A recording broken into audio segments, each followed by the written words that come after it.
Okay. So, let's see, this is where we ended last time.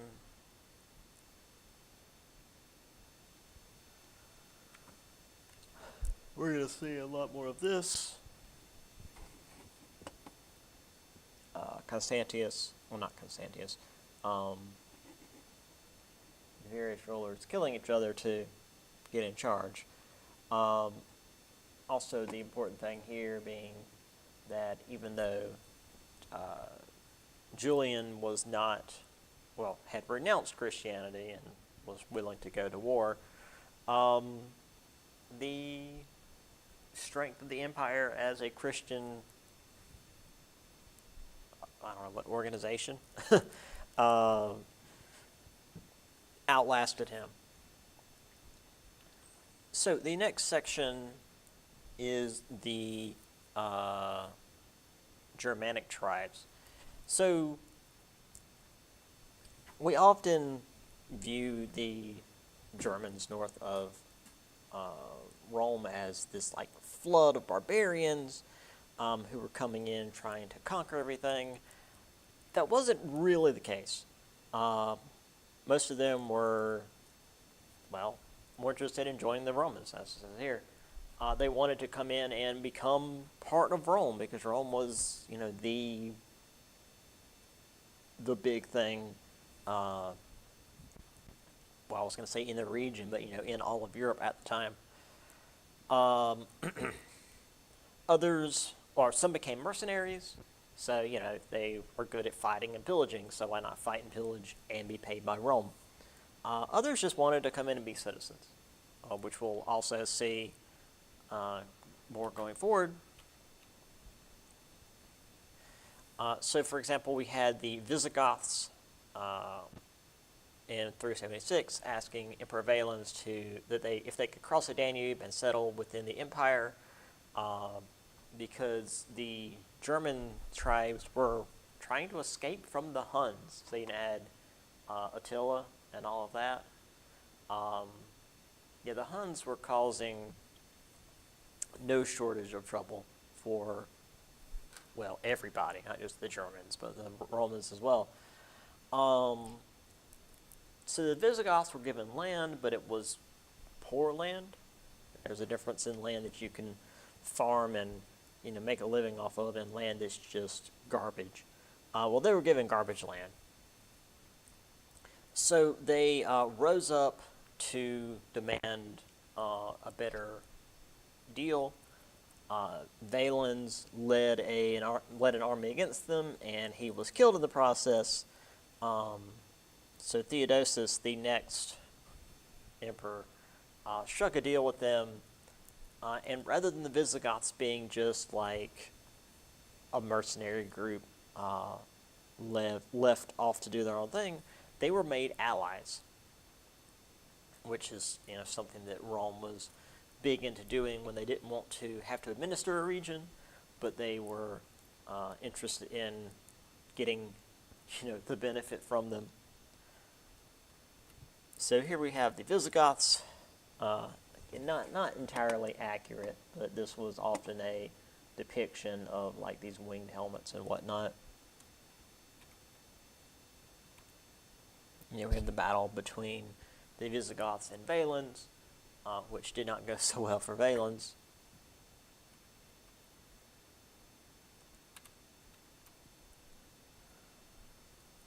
So initially, the Roman plan was to settle the Germans away from the Mediterranean, and the Mediterranean was really the central part of Roman power.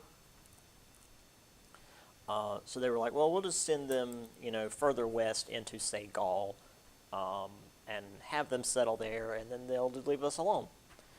However, many of the Germans were so used to pillaging and fighting for their, what's the word I'm looking for?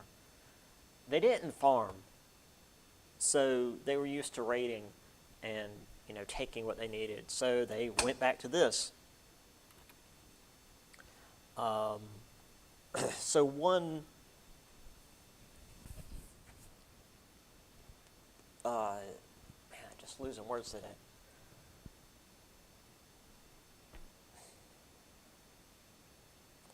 One way that they decided to try to get rid of the Germans was to send them further west to attack other German tribes that were not interested in joining Rome. So this worked in the short run. It got the Germans away from the east, which is, where the capital is now. However, it put more strain on the western portion of the empire because, well, the western portion of the empire is already relatively weak, and now we've got bunches of Germans coming in there. So let's just quickly look at this map. Again, Constantinople's here, so the Romans were trying to keep the Germans away from this region. So you've got, let's see, the Saxons, Langobardi, yeah. Magna Germania, this is just, big Germany. And they were pushing into this region, which, as we're going to see, caused some pretty big problems for the western section of Rome. I said section because Rome is sacked again. So yeah, sending the Germans west wasn't the best idea. Rome was looted and burned in 410 by the Visigoths after they attempted to besiege Ravenna. Ravenna was the effective capital of the western section of Rome, or the Roman Empire, rather. Rome, the city, was still important, but it wasn't like the capital anymore. However, the Germans didn't really have any interest in being in Italy.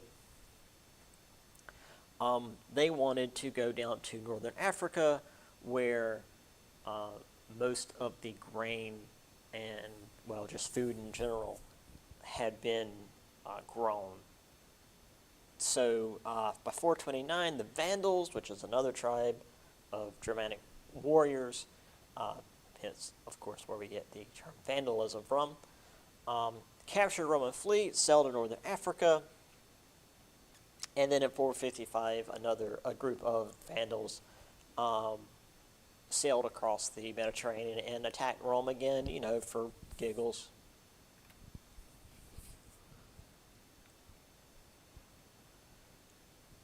So,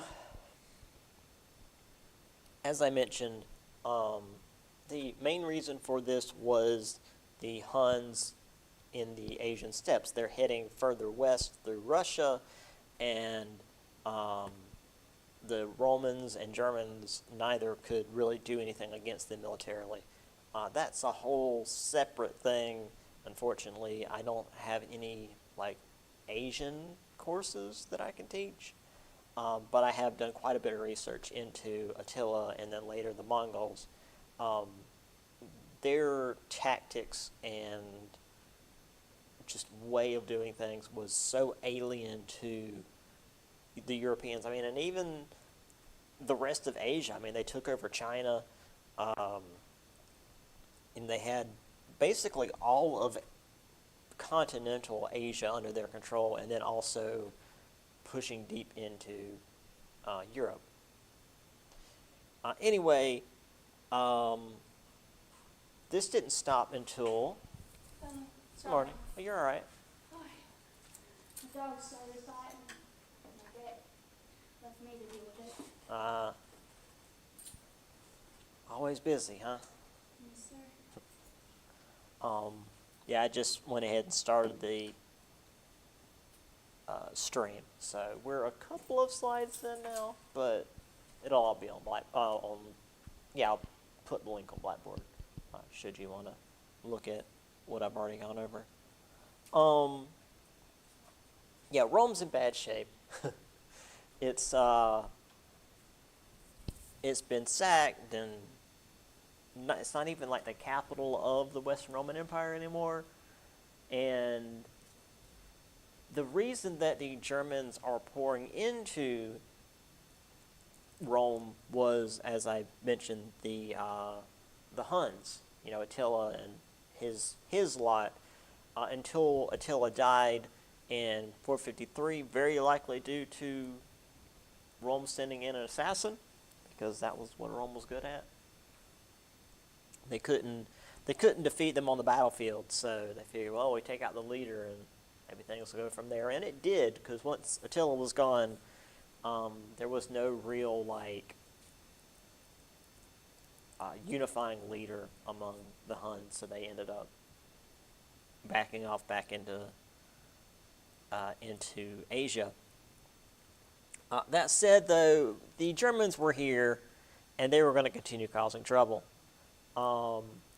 This is the Visigoths in Rome, sacking the city and pulling down statues because they were there. Why not?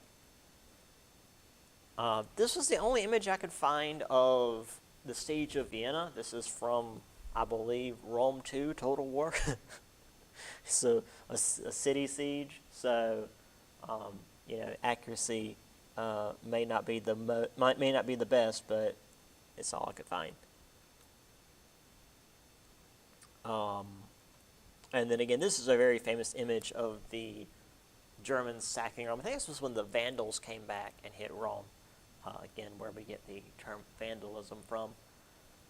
You can see them, carrying off statues and other treasures, while you've got the Roman citizens here, bemoaning their once great city, which, I get it, but also you look back at other images of Rome during this period, it's like, oh, we're sacking these cities and taking the stuff from Rome. It's great. It's a party. But when it's done to them, it's like, oh, it's the end of civilization. How could this happen?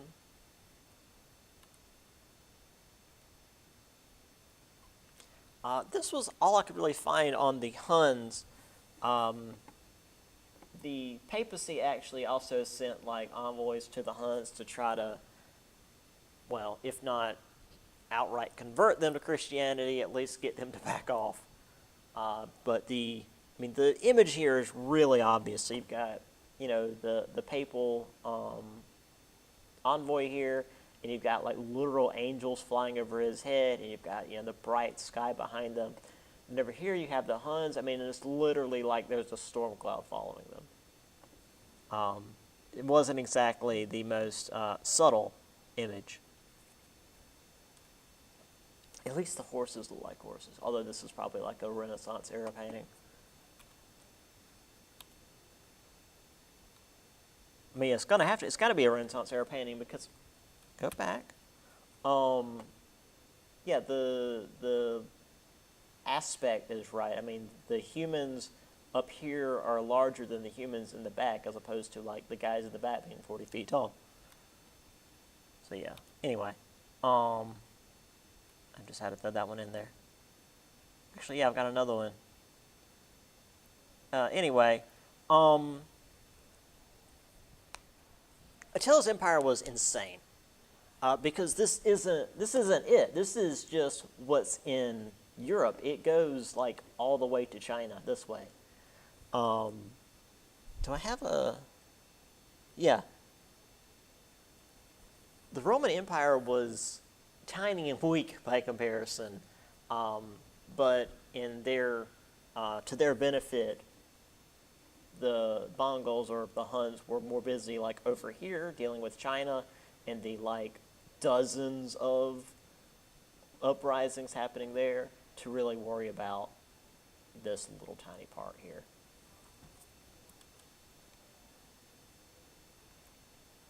So let me go back real quick. Yeah, so you've got the various attacks by Attila and his men, but he was right here, really close to what was going on, and that's why the Romans were able to go in and stab him.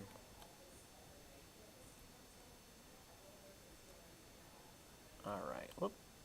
Yeah, that's it. All right. Pull this door. Although I don't know.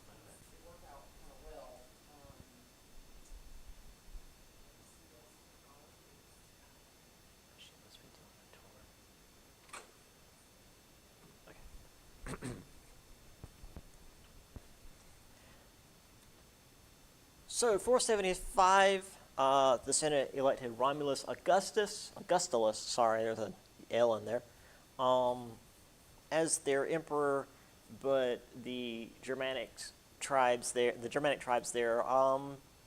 decided that, we don't need a Roman emperor, we're going to have our own king. So they put their king Odovacar on the throne. They saw that the West no longer needed an emperor, and while Italy was still seen as part of the empire, the West Roman Empire fell. 476, it's an important year. I think it's the only, no, there are actually 2 years you guys will need to know for this test. This is the only one because this is chapter 6 already, isn't it? This is the only year you guys need to know for this one, is 476. That said, though, just because Rome fell in 476, the Roman Empire isn't gone. The center of the empire has been in Constantinople for the last 100 years. And while the West was under Germanic control, Rome, the empire, still persisted. I mean, even if, again, Rome, the city, is, here in the middle of all this Germanic territory now, we still have Constantinople, we still have all this here. So Rome technically still exists, and actually would for another 700 years. Yeah, there we go. So again, Rome itself was the Mediterranean here, but as you can see, the various tribes are starting to really eat into the land that they once had. The Franks are going to be especially important going forward.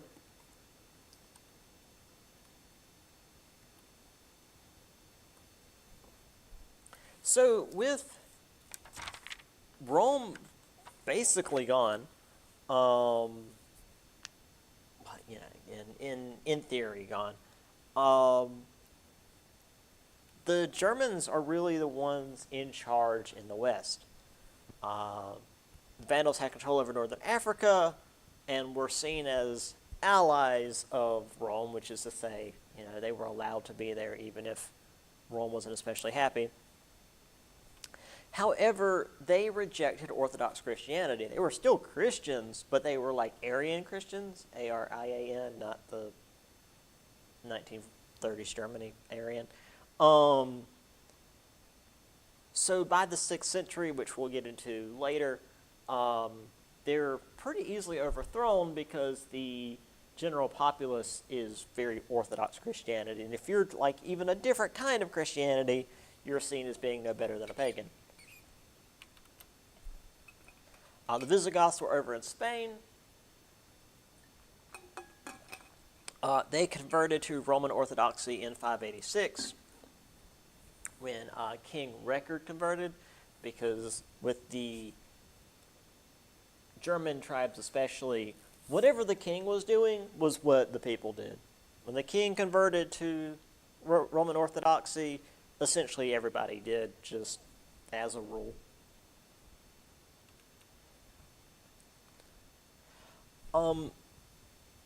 The Arian Ostrogoths were kind of a depressing story here, because their ruler, Theodoric, was pretty enlightened. He was, for the time, very progressive, and believed in, I'd say, more Roman ways of thought than the Germanic, going around and raiding to get your stuff. However, the Ostrogoths remained, again, Arian, which was seen as bad by the Roman Orthodoxy. And for a while it was fine, because most of the Germanic tribes in that region were Arian. However, Clovis of the Franks converted to Roman Orthodoxy, which will, as I say, get into Clovis or the Franks more, because they're extremely important. It destabilized the Arian power block. the Emperor Justin declared Arians as heretics. Therefore, Theodoric and his people now were seen as enemies in their own land. He planned to go to war with the Franks to essentially to get rid of this enemy on his border before they attacked him. But before the war could be begun, he died of dysentery. So there's a lot of this among the various groups in this region or in this time of just like, they've got all these plans and these things they're going to do, and then they just like die of some relatively minor disease. Because again, it's like 500 AD. What are you going to do?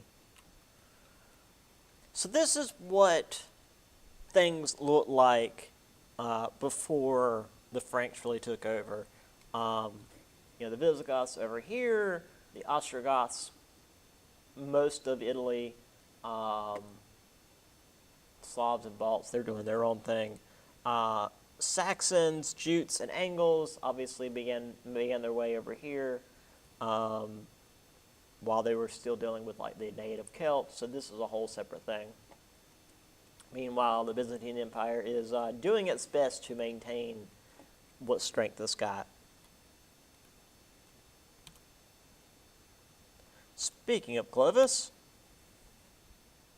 so we had the Franks. They were Western Germanic, and they weren't really interested in coming down to the Mediterranean and taking land there, which meant that the Romans were more okay with them doing what they were doing.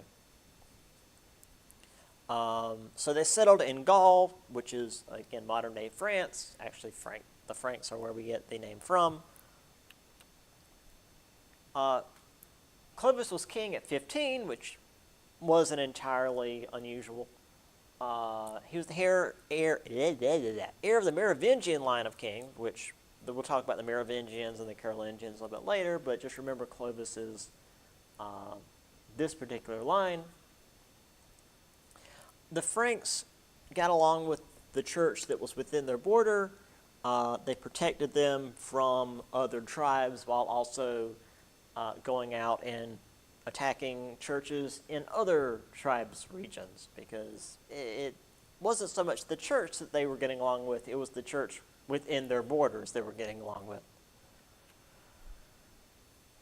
So the Arian and Orthodox Christians were trying to get Clovis to convert to their side, because Clovis not only was developing a large kingdom of the Franks, but also had very good control over his people, because after they would raid, well, again, other churches,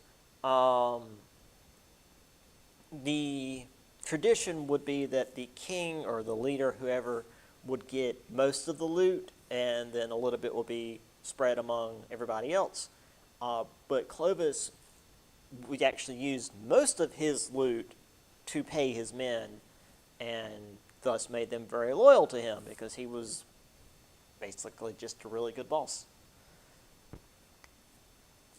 So, as we mentioned in the previous slide, that Clovis converted to Orthodoxy on the eve of some battle between 496 and 498. We're not actually entirely sure. They didn't keep records quite as well as the Romans did.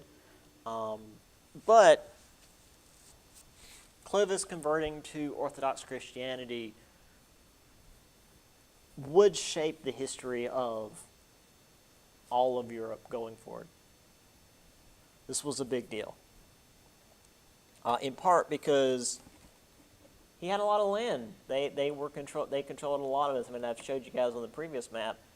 They were only really up here, but then he began to expand further into the rest of this region. Here we have Clovis's conversion, a mix of styles here. I mean, just based on the composition, you can tell who he's meant to represent. But also he's wearing, this, which this is pretty fancy armor for the 500s, but he's still got like his big battle axe, so he's still very much this Germanic king, but he's seen in this almost like Jesus pose here as he's being baptized. And again, him becoming Orthodox meant that all of his people were now technically Orthodox.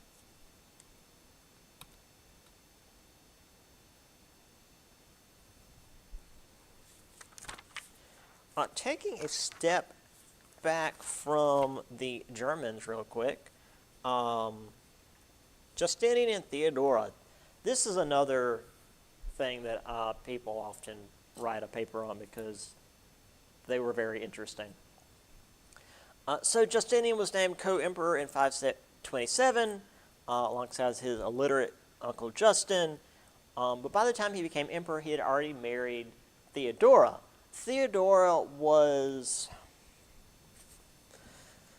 There's a lot of ways to describe Theodora. She was, by trade, a dancer is often the word used in history books. Yeah, she worked in the sex industry. But she was extremely smart. She knew how to get what she wanted, and not just for her own benefit, but how to... She was really the one in charge, is really the best way to put it. Justinian wasn't a bad emperor, but Theodora was an amazing empress. So there was one such example. In 532, there's a riot that broke out in Constantinople. The people had been unhappy with Justinian for a while, but this happened at a chariot race because this was like the big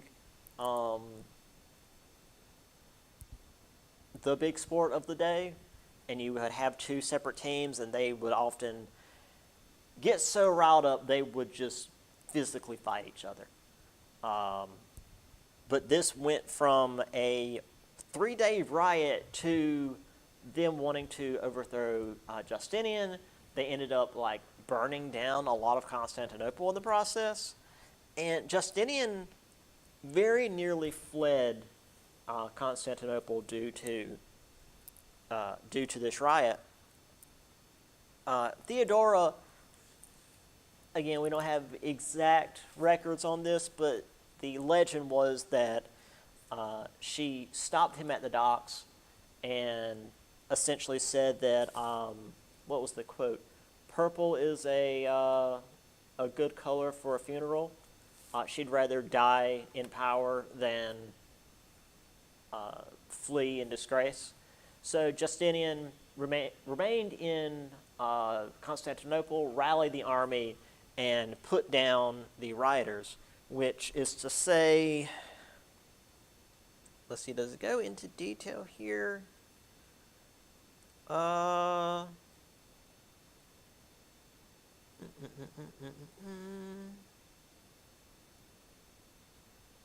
Yeah, the generals Belisarius and Mundus attacked the mob and killed thousands. This was a significant uprising. Anyway, due to much of Constantinople being burned down, there was much to rebuild, and Justinian took advantage of this by building Hagia Sophia, or Holy Wisdom, this huge church with a dome that actually ended up being the last dome built in Europe until like the Renaissance, because they lost the knowledge of how to build domes. Big dome raised above a square building. There's a lot of windows. I mean, this is it today. So the dome is up here, but then there's like windows all along here, which allows in light into the very much gold-plated or gold leaf walls and decorations, which made this like the grandest church slash temple in Europe for hundreds of years. This was, and by far, the most technologically advanced building in Europe for the next several hundred years. Now, you can tell from the images here, it is no longer a church, but a mosque. Constantinople fell to the Muslim Turks in the 1400s. We'll get to that in a later chapter. But they could not bring themselves to tear this building down, and instead just were like, let's just put minarets around it and make it a mosque, because this is a good building. And you can see also inside here, there was more decoration to it, but again, the Islam is an iconoclastic religion, which is to say we're not supposed to have images of like holy figures, so we've instead got like little symbols and stuff here. And a lot of the gold leaf was removed over the years to pay for various things, because this is right before the Middle Ages really get going, and the Middle Ages weren't a great time. But up here, of course, we still have plenty of gold leaf. So even today, after hundreds of years, it's 500, so 500 years now. No, sorry, 1,500 years, but brain is in the wrong place. It's an amazing building.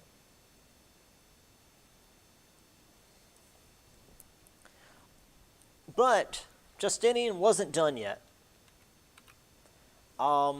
He paid a small bribe to Persia, which is, say, about 11,000 pounds of gold, to get them to leave the East Roman Empire alone, or really Byzantium at this time now, or the Byzantine Empire. There's argument both ways as to what's the more correct term. We'll get into that later too. Doesn't really matter. Anyway, he was going to try to retake the rest of Rome, all the western lands that had fallen to the Germans. His particular goal was to stamp out Arian heresy.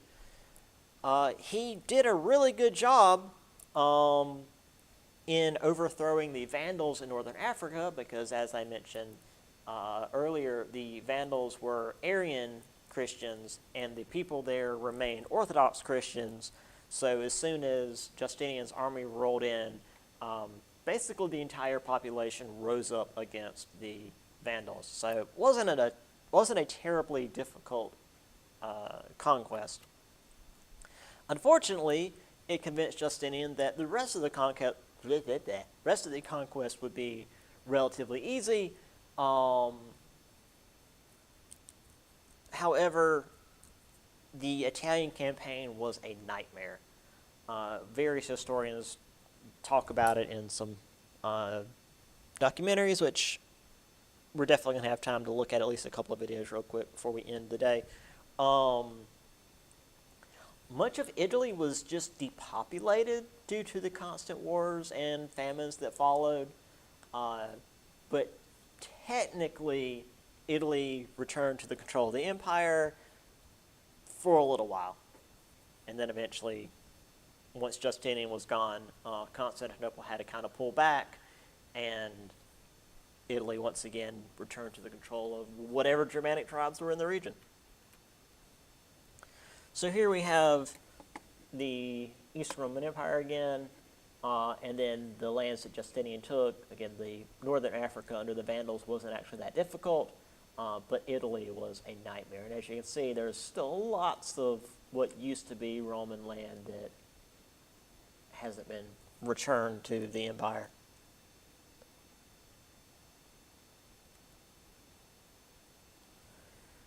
And then things got worse. So taking Italy basically broke the economy in Constantinople, while the West was still very much tumultuous. It's not like, oh, we've taken Italy and everything's fine. They took Italy and there were still very much lots of Germans there resisting their control. Meanwhile, Persia, despite the 11,000 pounds of gold, decided that they would begin attacking the Eastern Roman Empire again. They destroyed the city of Antioch. The Ostrogoths rallied in Italy, sacked Milan and rallied and slaughtered Milan, I should say. And King Totila, one of the German kings, tore down Rome's walls and burned the city because Rome is just constantly on fire. So over the course of about a month, the city of Rome, what used to be considered the center of civilization for hundreds of years, had almost no people in it. Again, if I'm not able to find the exact video because YouTube is weird as to whether it wants to host it or not, most of the inhabitants of Rome were like wild dogs and deer that it wandered in. There was barely any people in Rome. Also, to make things worse, what's known as a dust veil happened. There were some volcanic eruptions during this period that were so bad it actually caused the sun to dim to some degree. So temperatures all across Europe lowered and crops began failing, which of course results in famines, which of course results in disease. Also, by the way, there was significant disease, unfortunately called Justinian's plague, which is kind of rude, spread throughout the empire. It was probably the bubonic plague based on records that we have of what the symptoms were, and killed about 300,000 people in Constantinople alone. Which again, there were not that many people in the empire at all at the time, and of course the heavily populated cities were hit the hardest. So we have here images of just the streets full of dead. Here you've got a mother that's died and the baby is still sitting there. This is the sort of images we'll see later when we talk about the Black Death rolling through Europe. It's just that this happened 500 years before.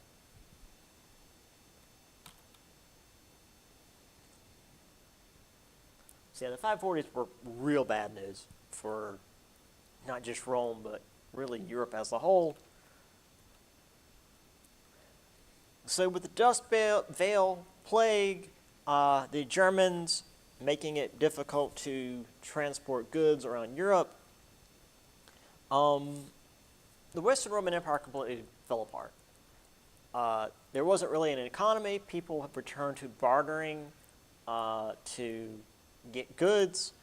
Cities and towns were completely abandoned because they weren't very defensible, and people returned to hilltops. We're going all the way back to Dark Ages Greece here in terms of people that are in terms of urban centers being completely abandoned.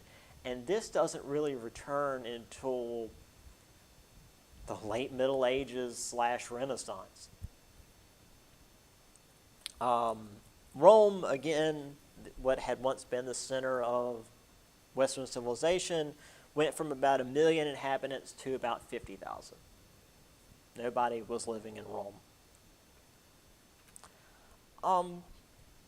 The Byzantine Empire, the Eastern Roman Empire, was still there. Like I said, it lasts for another couple of hundred years. But in order to maintain its strength, there were heavy taxes among the people, much of this money being spent on campaigns to the west. So the people in Constantinople were not doing as well as they had been because, well, the economy can only handle so many crazy disasters and overextended wars. And that's actually it for the chapter. Rome was no longer the capital of the empire by 476. Again, the date you guys need to remember. But the Roman Empire still existed. You still had, of course, the East. And despite the fact that technically Rome, the empire was still around, the Byzantine Empire, the Eastern Roman Empire, began to change in its culture and its people. We're literally east of Greece. So more of the rulers in Constantinople were more Greek than they were Latin, because all the Latin people are all living under the rule of the Germans. So as I mentioned, the West was falling to the Germanic tribes, which were further pushed west by the Huns, because you just can't deal with the Huns. Their tactics were very difficult to counter. There was basically a little ice age due to the dust veil, resulting in famine, and then what was very likely the bubonic plague. The 540s very nearly wiped out Western civilization.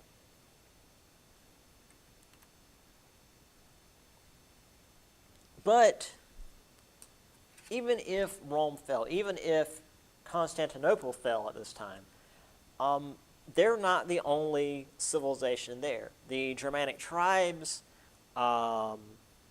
whether or not they agreed or disagreed with Orthodox teachings, were still Christian, and they began working towards more than simply being tribes of raiders. They would be the next empires in Europe. And that is where we'll continue after the next test. So, also I should mention that for many historians, what's considered the Middle Ages began with, where are we at? There it is, 476. So with the fall of the Western Roman Empire, that's considered kind of the start of the Middle Ages. We moved from like the classical / ancient era to the Middle Ages in the late 400s. And that persists until Byzantium falls, which is, another, 476. That's actually another almost 1,000 years before. Why was I thinking 700? It's another 1,000 years before Constantinople falls. So that period of between Rome and the Renaissance is seen as the Middle Ages. And that'll be like the next 3 chapters. It's just Middle Ages stuff. So let me see if I can actually find those videos I wanted to find. And if I can, I'll post those on Blackboard, because we can't do that over the stream. But as far as for in class, I'll see if I can find it real quick. So yeah, that's it. We're done like 30 minutes early, but not enough time to go over the study guide. But we'll do that on Monday.